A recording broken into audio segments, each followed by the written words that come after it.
Each of these different states, we've talked about the core and the inner, the middle, and the outer domains of reality, within which reality takes place, right? They each have a different state of matter, a different type of matter, a different density level of matter, and different states of consciousness that go with them. So I just wanted to point that out. So when we see this diagram, we're seeing the Kalihara, it's called the Kalihara system, and we have the Hara bodies, and the space-time structures within the Hara body. So these are large energy structures that you don't see. And you don't even see these. You don't see, you're not walking around in your field counting your little balls, right? But they're there. This structure, the cosmos is created with this structure, but it's much more complex. But when you see it, it implies structure, but also time and evolution. And that is a good way to show the ascension process, where it is, you expand out, you go through experiences in the time levels of the time matrix, and then come back in through the Adashi return cycles. So the word Adashi, for instance, is something that is special to us, because we are following the path of Adashi, the path of Christ-star return. When I use the word Christ-star, by the way, or any of the words like Christ, or anything like that, we spell it with a K. It's either K-R-I-S-T, sometimes we use shorthand, or K-R-Y-S-T. There's a reason for that. It's not because we're basing everything on the Bible or anything like that, nothing against the Bible, but it's spelled with a K because that's how it originally was, and what it refers to there's 7 syllables to it. We often will just shorten it to 5. The first 7 audible sound tones of creation, and they are ka, ra, ya, sa, ta, ha, la. And we also often just shorten it to, ka, ya, ra, sa, ta, Christ, right?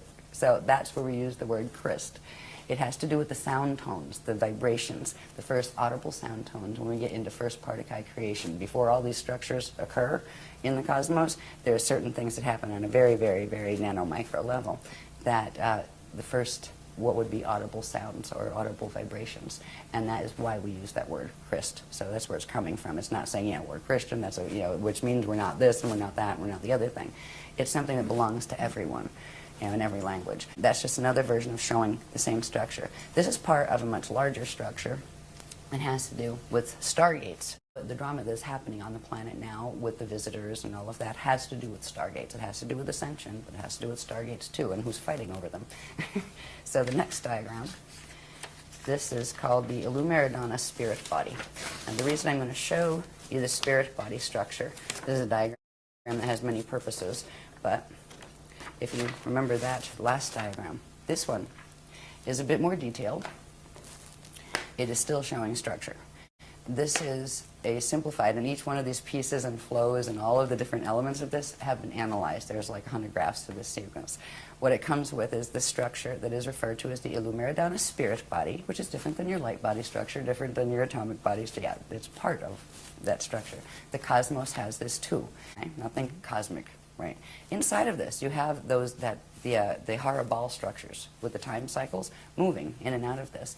But if you notice here, there are 12 points on this. There are 12 petals. Each one of those would have a line running down it that comes out the other side, right?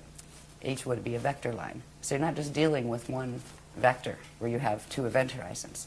You're dealing with sets of 6 vectors that form 12 event horizons. And there's more than that too, but that's the ones you can see in this diagram. The spirit body structure is built on this particular structure, and these flows here, you have some of the outer flows that are called the lotus flows, those later ones in the pink. And then these little things that you can see part of, they actually go all the way down to the core, but then there's another layer of them here and another here. These are called the core flows, or the Navajo flows. The Navajo word has to do with a particular part of the creation cycle that is the first, where the particle units, which are the first units of consciousness that materialize, are actually born. It's a word that has to do with the Navajo cycles. So these are called the Navajo core flows. This has to do with stargates.